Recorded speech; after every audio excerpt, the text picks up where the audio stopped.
On the outside, everything looked like a Norman Rockwell painting. My wife Sarah and I lived in this beautiful suburb, a place straight out of a Hallmark movie. The kind of neighborhood where the biggest problem seemed to be which lawn care company to hire or whether the HOA would approve the Christmas lights. We had a gorgeous 2-story home with a wraparound porch, 2 great kids, Emma and Jack, and a dog named Max who thought he was human. I ran a small tech consultancy, and Sarah worked as a project manager for a pharmaceutical company. From the outside we had it all. But if you zoomed in a little closer, things weren't as perfect as they seemed. It started as small things. Sarah would come home late from work a few nights a week, claiming deadlines were piling up. I didn't think much of it at first. Her job was demanding and I figured she was just under a lot of pressure. But over time, the late nights became a regular thing. She started guarding her phone like it held state secrets, taking it into the bathroom or keeping it face down on the counter. And then there was the distance. She wasn't as warm as she used to be, not with me, not with the kids. I brushed it off, thinking maybe I was imagining things. Maybe I was being paranoid. But the little details kept piling up. One night, while I was grilling burgers in the backyard, Emma ran up holding Sarah's phone. "Dad, Mom's phone keeps buzzing. Can you give it to her?" I glanced at the screen. Buzz. Buzz. A text popped up from a name I didn't recognize. "Can't wait to see you again. Last night was amazing." My stomach sank. It felt like someone had dropped a cinder block on my chest. "Thanks, sweetie," I said, handing the phone back without looking at her. "Why don't you grab some juice from the fridge?" As soon as Emma disappeared, I told myself there was probably a reasonable explanation. But deep down I knew better. That night I started paying closer attention. Sarah's behavior didn't just seem off, it was off. And if there's one thing I've learned about intuition, it's usually right. The tipping point came a week later. She was getting ready to head out for one of her late meetings. I casually asked, "Want me to drop by your office with coffee later? Maybe meet up after your meeting?" Her reaction was weird. She froze for half a second, then forced a smile. "That's sweet, but tonight's just meetings and paperwork. You'd be bored to death." Bored to death. That phrase stuck in my head as I watched her drive off. That night, I decided to do something I never thought I'd do. I installed a tracking app on her phone. Yeah, I know it's not exactly ethical, but at that point I wasn't worried about ethics. I was worried about the truth. The next night, when Sarah said she was working late again, I pulled up the app on my laptop. Her location didn't show her office. It showed some random address on the other side of town. I copied the address and typed it into Google Maps. It was a hotel. My hands were shaking. I wanted to believe there was some innocent reason, but come on, a hotel? I told myself not to jump to conclusions. I needed proof. Real proof. The next day, I hired a private investigator. I figured if Sarah was doing what I suspected, I needed solid evidence, not just for my peace of mind, but for the divorce I was already preparing for in my head. The PI was professional and discreet. He promised me answers in a week. That week felt like an eternity. Every time Sarah smiled at me or hugged the kids, I felt sick. How could she act so normal if she was hiding something so ugly? The report came back 6 days later. The PI handed me a folder with photos, timestamps, and details that I wish I could unsee. The man's name was Greg, and he wasn't just some random guy. He was one of Sarah's coworkers. The picture said it all, her laughing with him over drinks, holding hands, and leaving the same hotel I'd seen on the app. The final nail in the coffin was a time-stamped photo of them kissing in the hotel parking lot. I closed the folder, my heart pounding. I wasn't just angry, I was heartbroken. This was the woman I'd loved, the mother of my children. How could she do this to me? To us? But anger has a funny way of mutating.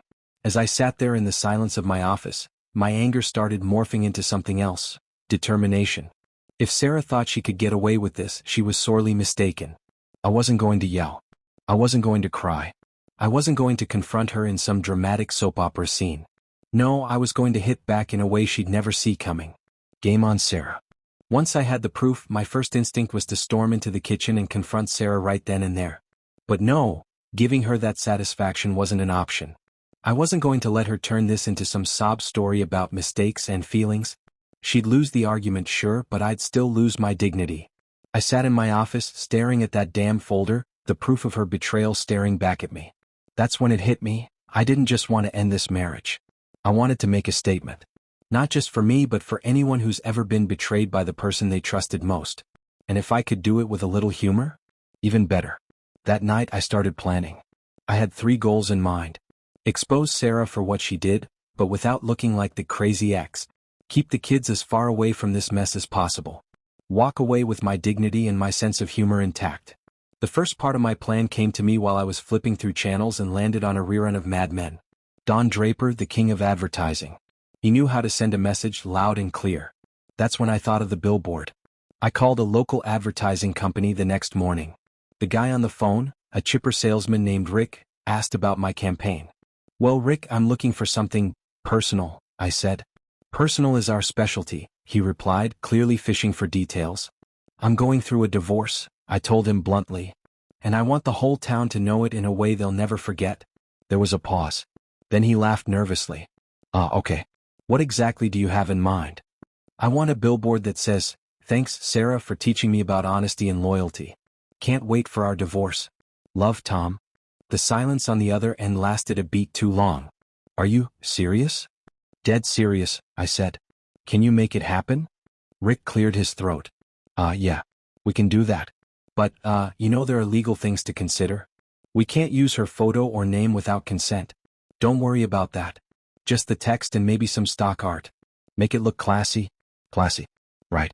While Rick got to work designing my revenge masterpiece, I moved on to phase 2, the garage sale. Over the years, Sarah had built up quite the collection of high-end designer clothes, handbags, and shoes. I never said anything about her shopping habits. She made good money, so I figured it wasn't my business. But now, every designer dress and overpriced purse she'd ever bought felt like a personal insult. I called my buddy Dave. "You still got that folding table from your yard sale last summer?" "Yeah, why?" "I'm holding a garage sale," I told him. "Wait, you're holding a garage sale?" "Yeah. And everything must go. Bring beer." Dave didn't ask questions. He just showed up Saturday morning with a cooler full of Bud Light and a smirk on his face. I set up the folding tables on the driveway, lining them with Sarah's prized possessions. Prada, Gucci, Louis Vuitton. It looked like a Saks Fifth Avenue threw up on my front lawn. The kicker? I slapped a sign on each table that read, "Everything must go. Prices as low as her loyalty." Dave nearly choked on his beer when he saw that. "You're a savage," he said, cracking open another can. "Thanks. Help me set up the shoes." Word spread fast. By noon, the driveway was packed with neighbors, bargain hunters, and curious onlookers. Most of the women were delighted at the chance to snag luxury items for pennies. The men? They were there for the gossip. "That's Tom," I overheard one guy whisper to his buddy. "His wife cheated on him. This is her stuff." "No way," the other guy said. I leaned in. "Yeah. All of it. Take what you want, it's priced to move."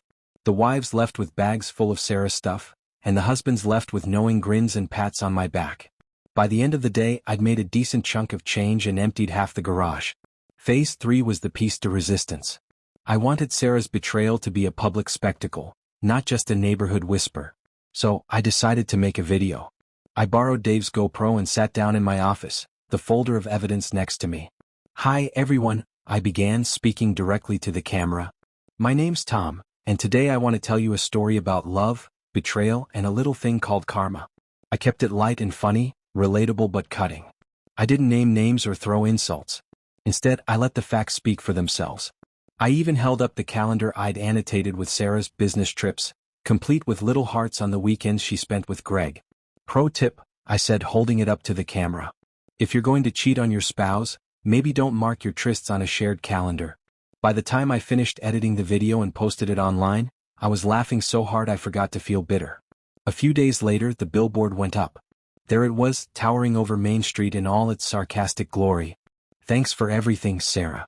Good luck with Greg. Tom." It was simple. It was beautiful. And it was impossible to miss. The video went viral the same day. I guess people love a good revenge story because within hours, my phone was blowing up with texts, calls, and social media notifications. Some people called me petty, but most of the comments were overwhelmingly positive. "She's lucky you didn't do worse," one woman wrote. "This man is my spirit animal," said another. By the end of the week, I wasn't just Tom who got cheated on. I was Billboard Tom, a man who turned heartbreak into entertainment. The billboard went up on a Monday. By Tuesday morning, it had become the hottest topic in our picturesque little suburb. People couldn't stop talking about it. I was sipping my coffee on the porch when I noticed Karen from across the street jogging by. Normally she'd wave and keep going, but this time she slowed down, giving me a sly smile. "Nice sign, Tom," she called out. "Bold move?" "Thanks," I replied with a grin. Figured it was time for some honesty around here. By mid-morning, I'd already gotten 3 text messages from mutual friends. The messages all started the same way. Is that about Sarah? Dude, what happened? You okay, man? I ignored most of them. The only ones I responded to were the neighbors who stopped by the garage sale the weekend before. They deserved an update after buying Sarah's shoes at bargain bin prices. Sarah didn't mention the billboard right away. I knew she'd seen it. Her office was a short drive down Main Street, and there was no way she missed a giant message with her name on it. But instead of coming to me, she tried to play it cool. That night, she came home and acted like nothing was wrong. She kissed the kids goodnight, went through her usual bedtime routine, and slid into bed next to me without a word. Busy day? I asked, not even trying to hide the sarcasm. Yeah. Why? She said, her voice tight. No reason, I said, smirking. Just thought you might have taken a scenic route to work today. She froze. Her head snapped toward me, eyes narrowing. What did you do? I shrugged. Nothing. Just a little message for the world. Her face turned red and she stormed out of the room, slamming the door behind her. Moments later, I heard the garage door open. She was probably going to see it for herself. Good. The next morning, the kids noticed the tension. Emma, our oldest, asked, "Why is Mom so grumpy?" "She's just dealing with some grown-up stuff, sweetheart," I said, trying to keep my tone light. "Nothing for you to worry about." Jack, who was younger and still too innocent to pick up on subtleties, chimed in, "Is it because of the big sign on the street?" I nearly choked on my coffee. "What sign?" I asked, feigning ignorance. "The one that says, 'Thanks, Sarah.' I saw it when we drove by with Mom yesterday," Jack said. "Oh," I replied, coughing to cover a laugh. "Yeah, I guess it's a pretty big sign, huh?" Sarah confronted me that night. I was watching TV when she barged into the living room, holding her phone. "Take it down," she snapped. "Take what down?" I asked innocently. "You know what? That thing." Her voice was shaking. "Oh, you mean the billboard?" I said, barely holding back a grin. "What?" "I thought it was pretty tasteful." "Are you kidding me, Tom?" she hissed. "You put our personal business out there for the entire town to see." "Correction," I said, standing up. "You put our business out there when you started sneaking around with Greg. All I did was give people the highlight reel." Her face crumpled for a moment before she caught herself. "This is so immature. Do you even care about how this affects the kids?" "Don't you dare," I snapped, my voice low but firm. "I've kept the kids out of this mess.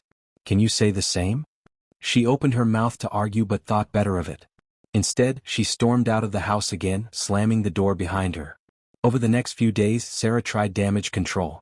She called a lawyer and had a cease and desist letter sent to the billboard company. Rick, my guy at the advertising firm, called me in a panic. "Hey Tom, we've got a situation," he stammered. "Your wife's lawyer sent us some paperwork. They're demanding we take the billboard down." "Is that so?" I said, leaning back in my chair. "Yeah, and it's a pretty serious threat. They're claiming it's defamatory." "Relax, Rick," I said. "There's nothing defamatory about the truth. Let them try." Rick still sounded nervous, but the billboard stayed up. Turns out, truth is a pretty solid defense. Meanwhile, the garage sale buzz hadn't fully died down. Neighbors kept dropping by to thank me for the deals or just to ask what happened.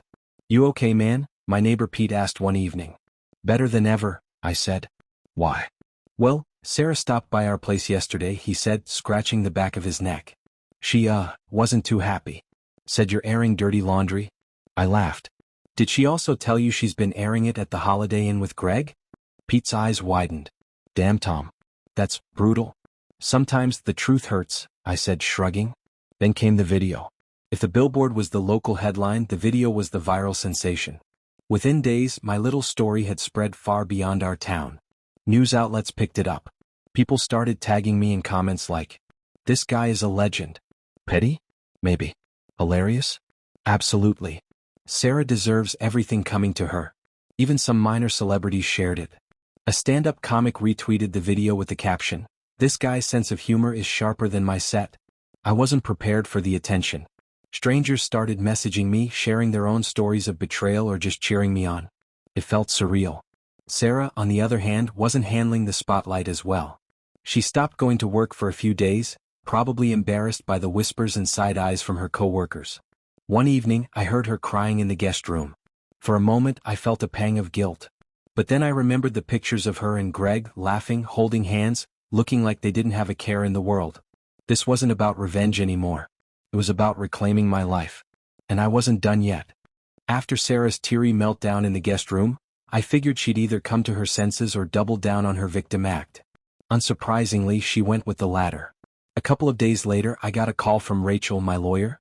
"Tom," she said, her tone teetering between amused and exasperated, "Sarah's attorney just sent over some paperwork. You're going to love this." "Hit me," I said, leaning back in my office chair. "She's claiming emotional distress caused by your billboard," Rachel explained. "They're demanding you take it down immediately." "Wait," I said, laughing. "Let me guess. They're also threatening to sue me for damages?" "Exactly," Rachel replied. I could almost hear her rolling her eyes through the phone. "Damages? What damages?" I asked, feigning confusion. "Are they worried I hurt her reputation? Or maybe it's the public shaming. Oh wait, maybe it's the value of the lies she's been peddling for years?" Rachel chuckled. "Whatever it is, they seem serious. They're claiming the billboard constitutes defamation. Any response you want me to send?" I grinned, feeling the petty satisfaction bubble up. "Yeah. Tell them to go ahead and try. The truth isn't defamatory and I've got all the proof I need. If they want to play, let's play." "Will do," Rachel said, but then her tone shifted. "Tom, just be careful. You're walking a fine line. The more public this gets, the harder it's going to be on everyone involved, especially the kids." Her words gave me pause. The kids. Emma and Jack were my top priority through all this, and the last thing I wanted was for them to be dragged into the mess Sarah had created. "I hear you, Rachel," I said finally. "I've got it under control." But I wasn't about to back down. The garage sale had been a massive success, but I wasn't done yet. Sarah's prized possessions weren't limited to the designer handbags and shoes I'd sold for next to nothing. No, she had other treasures, fancy keepsakes she'd collected over the years on her so-called girls' trips. At first, I hadn't thought much about those trips. She'd come back with souvenirs and stories of wine tastings and spa days, and I'd believed every word. Now, it was obvious those trips weren't what she'd made them out to be. I went through the remaining items in the garage and selected a few that were too special for the yard sale. A limited edition wine decanter, a vintage clutch, and an absurdly expensive piece of glass art she swore was handmade in Italy. These weren't going to the neighbors. They needed a broader audience. I set up a Facebook Marketplace account under a fake name, because even I have limits.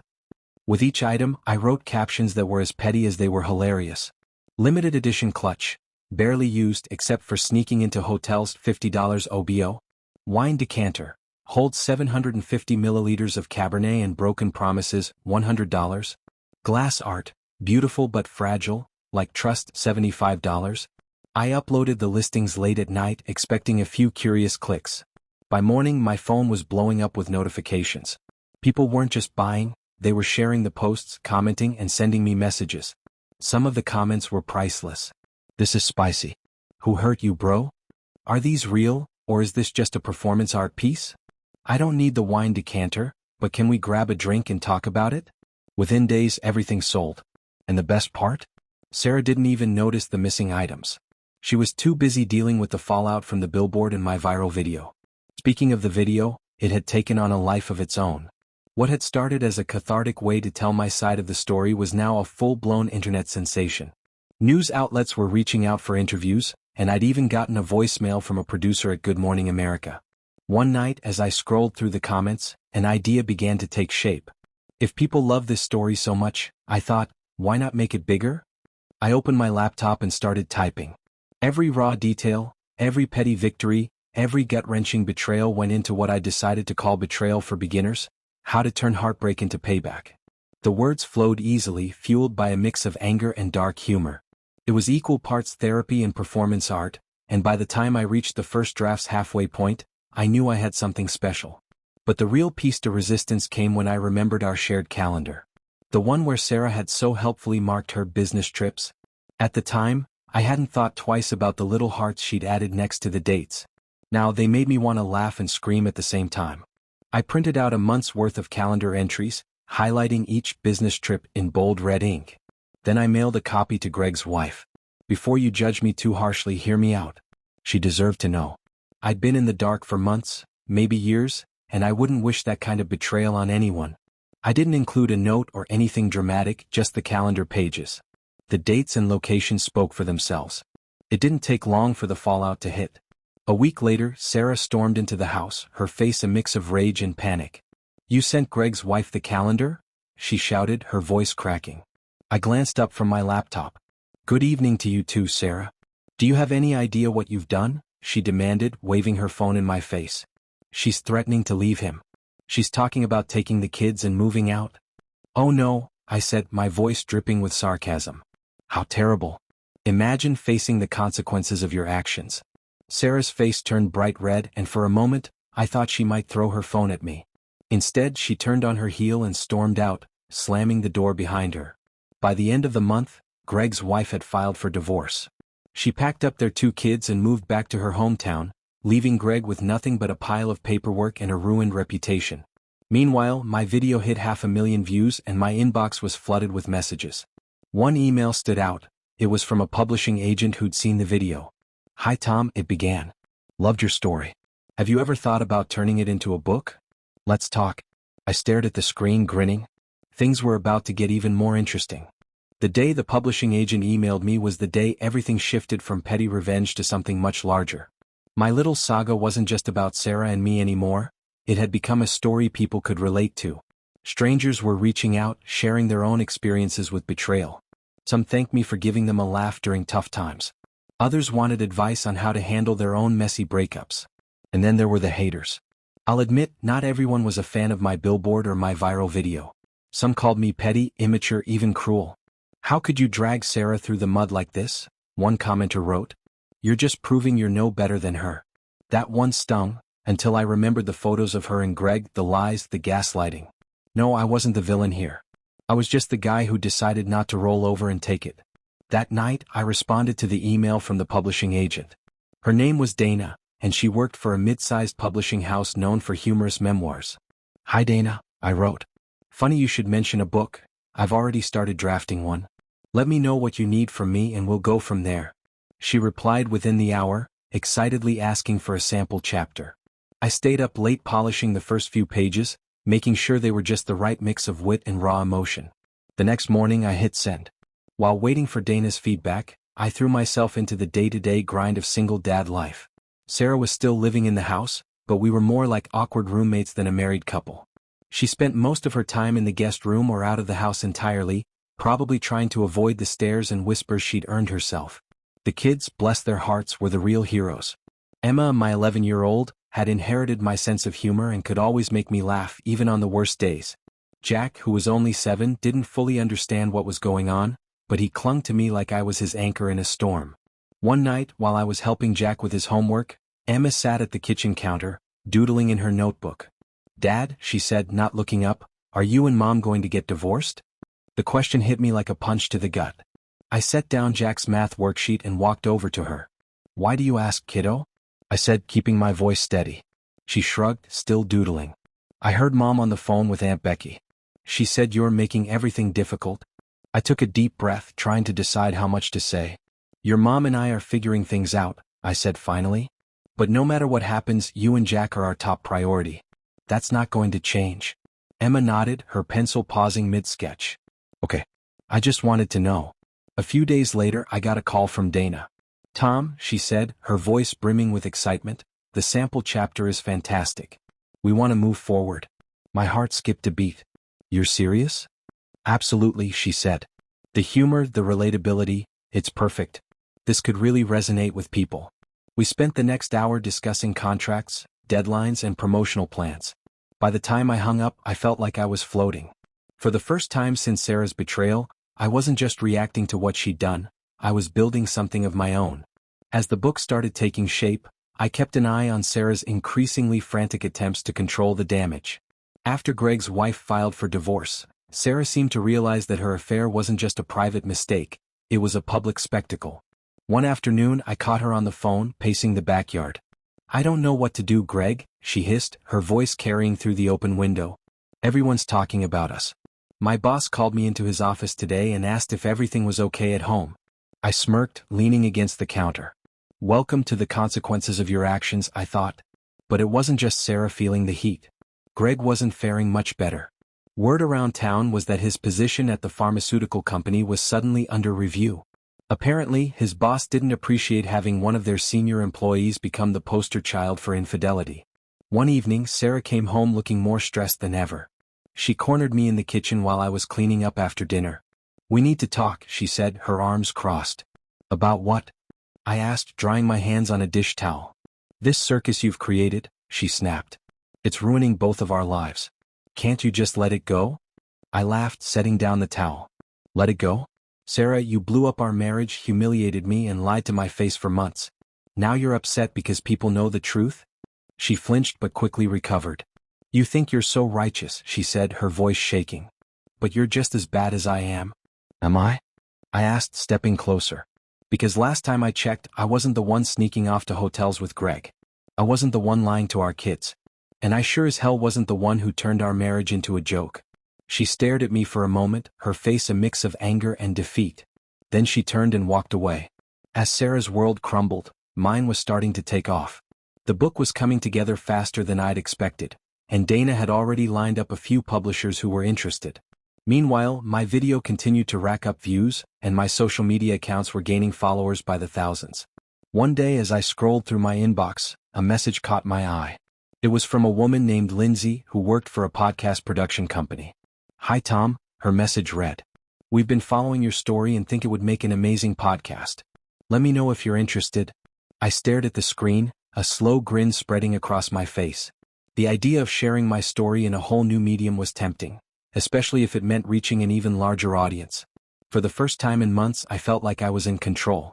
This wasn't just about getting even with Sarah anymore. It was about reclaiming my life, one witty, sarcastic step at a time. The message from Lindsay, the podcast producer, stuck with me all day. A podcast? That was next-level exposure. Another way to turn what had started as heartbreak into something bigger, something that might help other people going through the same hell I had. But it also felt risky. Was I ready to dig even deeper into my story, to share my vulnerabilities with an audience that might include my kids someday? I didn't have an answer yet, so I left Lindsay's email marked unread and focused on the book for now. Meanwhile, life at home was getting tenser by the day. Sarah's attempts at damage control were failing spectacularly. Her social circle, once full of coworkers and PTA moms who adored her, had grown noticeably quieter. I overheard her on the phone one night, trying to reassure someone, probably her best friend Becky, that the situation was under control. "You know how Tom is," she said, her voice dripping with forced casualness. "He's always been dramatic. This will all blow over soon." I smirked to myself as I stood in the kitchen, out of sight but within earshot. Blow over? Not likely. The next morning as I drove the kids to school, Emma asked another question that hit me square in the chest. "Dad, do you still love Mom?" I glanced at her in the rearview mirror. Her expression was serious, her eyes searching mine for an answer she could understand. "That's a tough question, kiddo," I said carefully. "I'll always care about your mom because she's your mom. But sometimes when people hurt each other, it changes things." Emma nodded slowly, her face thoughtful. "I think she hurt you a lot." "She did," I admitted. "But I'm okay now. You and Jack make everything worth it." Her lips twitched into a small smile and she turned back to her drawing pad. Jack, oblivious to the heavier undertones of our conversation, chimed in, "Are we getting pizza on Friday?" Later that day, Dana called with an update on the book. "Tom, I've got great news," she said, barely able to contain her excitement. "Two publishers are interested and one of them wants to fast-track the process. They think the timing is perfect, given the attention your story is getting." "That's amazing," I said, genuinely surprised. "What's the next step?" "They want a meeting," she said. "We'll go over the manuscript, talk about marketing strategies and iron out the details. But Tom, this is big. If we do this right, you could be looking at book tours, interviews, maybe even a deal for more projects." I leaned back in my chair trying to wrap my head around it. A few months ago, I was just a guy whose wife had cheated on him. Now, I was on the verge of becoming an author, maybe even a brand. As my professional life gained momentum, Sarah's unraveling hit a breaking point. One afternoon, I was sitting on the porch, enjoying the rare peace of a quiet neighborhood, when a black sedan pulled into the driveway. Greg stepped out looking worse for wear. His tie was crooked, his face pale, and his shoulders hunched like a man carrying the weight of 1,000 bad decisions.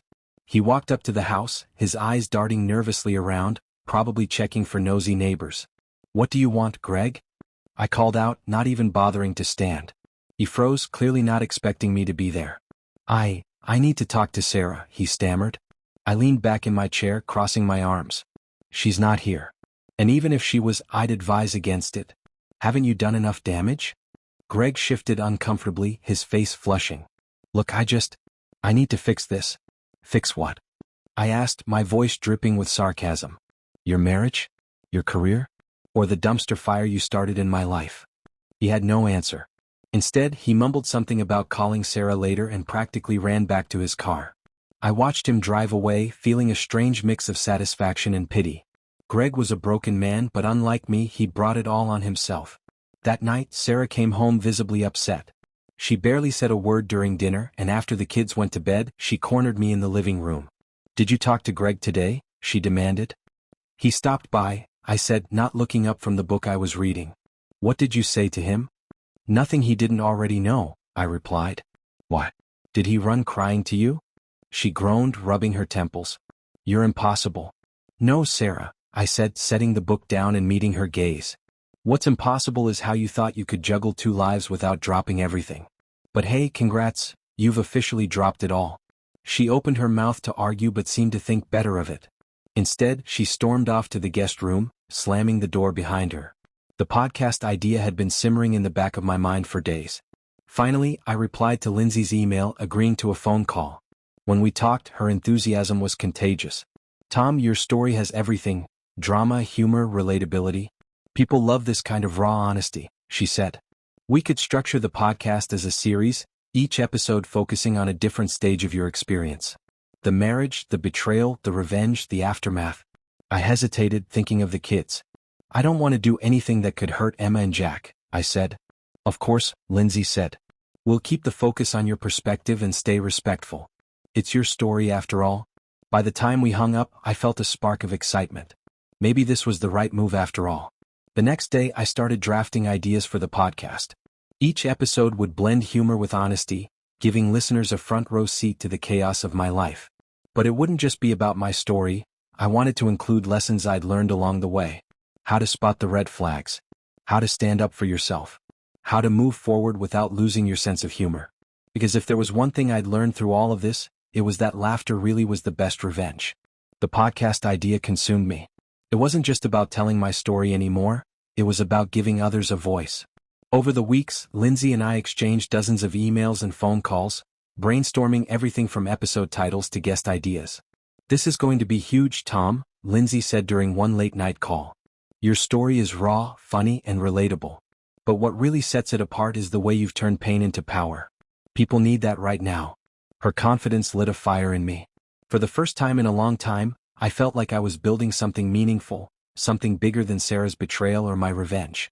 Meanwhile, life at home had settled into an uncomfortable routine. Sarah and I barely spoke unless it involved the kids, and even those conversations were clipped and tense. She was spending more and more time out of the house, and I couldn't have cared less. The kids, thankfully, were handling things better than I'd expected.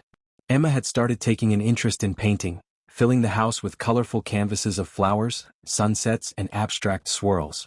Jack, on the other hand, had become obsessed with Lego sets, building elaborate castles and spaceships that took up most of the living room. One evening, as Jack showed me his latest creation, Emma sat quietly at the kitchen table, painting a stormy sea. Dad, she said suddenly, not looking up from her canvas, are you and Mom ever going to be happy again? I froze, Jack's Lego spaceship still in my hands. That's a big question, kiddo, I said after a moment. Emma shrugged, adding more blue to her waves. I just want us to be normal again. Her words hit me harder than I expected. Emma, I said gently, things might not go back to the way they were, but that doesn't mean we can't find a new kind of happy. You, me, and Jack, we're a team no matter what. She nodded, but her expression didn't change. Okay, she said softly, her brush still moving. With the kids in bed, I retreated to my office to work on the podcast outline. Each episode had a title that mixed humor with heartache. Episode 1, Once Upon a Suburb, How It All Began. Episode 2, When the Signs Are Neon But You're Blind. Episode 3, The Cheater's Playbook, A Guide to Gaslighting. Episode 4, Billboards and Garage Sales, Creative Revenge 101. I couldn't help but chuckle as I wrote. Each title felt like a tiny victory, a way to reclaim the narrative that Sarah had tried to destroy. A few days later, Lindsay called with big news. Tom, we've got a green light, she said, her excitement palpable. The podcast is happening. We're going to produce the first season as an 8-episode series. That's incredible, I said, grinning. What's the timeline? We want to launch in 3 months, she replied. That gives us time to record, edit, and build a buzz. I agreed to start recording the following week, and Lindsay connected me with a professional studio in the city. As the podcast took shape, so did my book. Dana had secured a publishing deal with a solid advance, and we were finalizing the manuscript. Every chapter was a mix of humor, honesty, and hard-earned lessons. One chapter in particular became my favorite. When life hands you lemons, rent a billboard. In it, I described the moment I decided to take control of my narrative. It wasn't just about revenge, I wrote. It was about reclaiming my power, proving to myself, and to the world, that I wasn't going to let betrayal define me. While my projects flourished, Sarah's life continued to spiral. Word around town was that she and Greg were no longer speaking. Greg's wife had finalized their divorce and moved out of state with the kids, leaving Greg to deal with the fallout alone. One afternoon, I came home to find Sarah sitting at the kitchen table, her head in her hands. She looked up as I entered, her face pale and drawn. "Can we talk?" she asked quietly. I hesitated. "What's there to talk about?" She sighed, rubbing her temples. I don't know how we got here." I leaned against the counter, crossing my arms. "We got here because of your choices, Sarah. You lied. You cheated. And now you're upset because you're facing the consequences?" She flinched, but I kept going. "I've moved on. I'm focusing on the kids, on rebuilding my life. If you want to fix something, start with yourself." For once, she didn't argue. She just nodded, her eyes glistening with unshed tears. The first day in the recording studio was surreal. The producer, a laid-back guy named Mike, walked me through the setup and helped me get comfortable in front of the mic. "Just speak from the heart," he said. "You've got a great story, let it shine." As the red light on the mic lit up, I took a deep breath and began. "Hi, I'm Tom, and this is Revenge Reinvented. Welcome to the story of how my picture-perfect life fell apart, and how I turned heartbreak into empowerment." The words flowed easily, each sentence a mix of humor and raw emotion. By the time we finished recording the first episode, Mike was grinning. "This is gold," he said. "People are going to eat this up." Back home, I sat on the porch with a beer, reflecting on how much my life had changed. Just a few months ago, I was a heartbroken dad, blindsided by betrayal. Now, I was an author, a podcaster, and, dare I say it, a voice for anyone who'd ever been wronged. The kids were playing in the yard, their laughter filling the air. Sarah was inside, keeping to herself, a shadow of the woman she used to be. And me? For the first time in a long time, I felt free. The first episode of Revenge Reinvented dropped on a crisp Monday morning. Lindsay had done an incredible job building hype, and by noon the podcast was trending on social media. I tried to keep my expectations realistic, but when I saw the download numbers climbing into the thousands within hours, I couldn't stop grinning. "Tom," Lindsay called that afternoon, her voice bubbling with excitement. "We've hit 50,000 downloads already. People love this." "That's insane," I said, pacing the living room. "Are you sure you're not just refreshing the page over and over?" She laughed. "I don't have to. The buzz is real. The comments are pouring in, and people are connecting with your story. This is just the beginning." At home, the kids remained blissfully unaware of my burgeoning fame. Emma was more focused on perfecting her paintings, and Jack was busy engineering an elaborate Lego fortress that somehow included a working drawbridge. Sarah, on the other hand, was far from oblivious. "You're everywhere," she said one evening as we passed each other in the hallway. "The podcast, the video, the book. People can't stop talking about you." "Yeah, I've noticed," I replied casually. She hesitated, then added, "It's impressive, I guess. What you've done." I didn't respond, unsure if her comment was genuine or laced with sarcasm. Either way, it didn't matter. I wasn't doing this for her approval. By the time the second episode dropped, Revenge Reinvented had become a phenomenon. Listeners flooded my inbox with messages of support, their stories ranging from heartbreaking to hilarious. One woman wrote, "Your story helped me leave a toxic marriage. Thank you for showing me that life goes on, and gets better." Another man joked, "Tom, you're my hero. My wife thinks I'm crazy for wanting to rent a billboard, but I'm inspired." I even got a message from someone who claimed to be Greg's former coworker, spilling all kinds of juicy details about his past indiscretions. While I had no interest in dragging Greg further through the mud, it was satisfying to know his reputation was catching up with him. The book's release date was fast approaching, and Dana was in overdrive, setting up interviews and appearances. I even got a call from a major morning show, inviting me to share my story live on national TV. "Are you ready for this?" Dana asked during one of our calls. "Honestly?" I said, laughing. "I'm not sure anyone's ready for this." The interview was a surreal experience. Sitting under the bright studio lights, surrounded by cameras and a live audience, I told my story with the same blend of humor and honesty that had resonated with so many people. "So, Tom," the host said, leaning forward with a grin, "you've turned one of the worst experiences of your life into a viral sensation, and now a podcast and a book. How does it feel?" "Liberating," I said simply. "When life hands you lemons, you can either make lemonade or rent a billboard."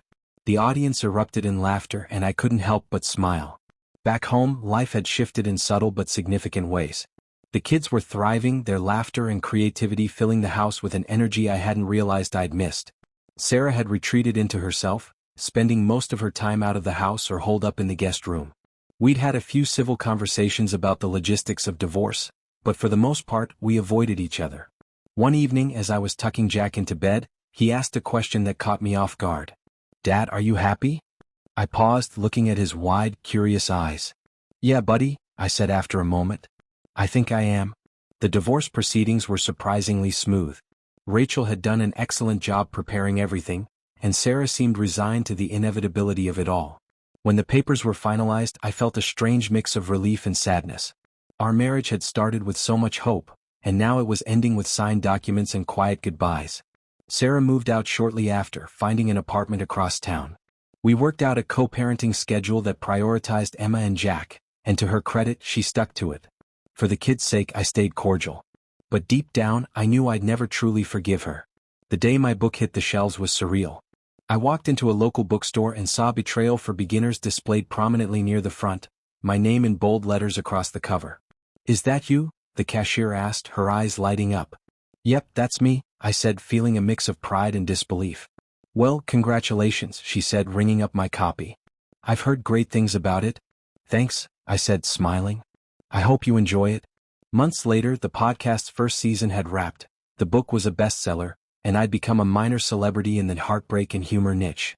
But more importantly, I'd found peace. One evening, as the kids played in the yard, I sat on the porch with a cold beer and reflected on how far I'd come. The pain of Sarah's betrayal hadn't disappeared, but it no longer defined me. I was no longer just the guy whose wife cheated on him. I was Tom, dad, author, podcaster, and, somehow, a beacon of hope for people going through the worst moments of their lives. As the sun set, painting the sky in shades of orange and pink, Emma ran up to me holding a freshly painted canvas. "Look, Dad," she said, beaming. The painting showed a stormy sea with a small boat in the center, the waves towering but the boat steady. "It's us," she said proudly. "We're the boat." I looked at her, then at the painting, and smiled. "Yeah, kiddo," I said softly. "We are."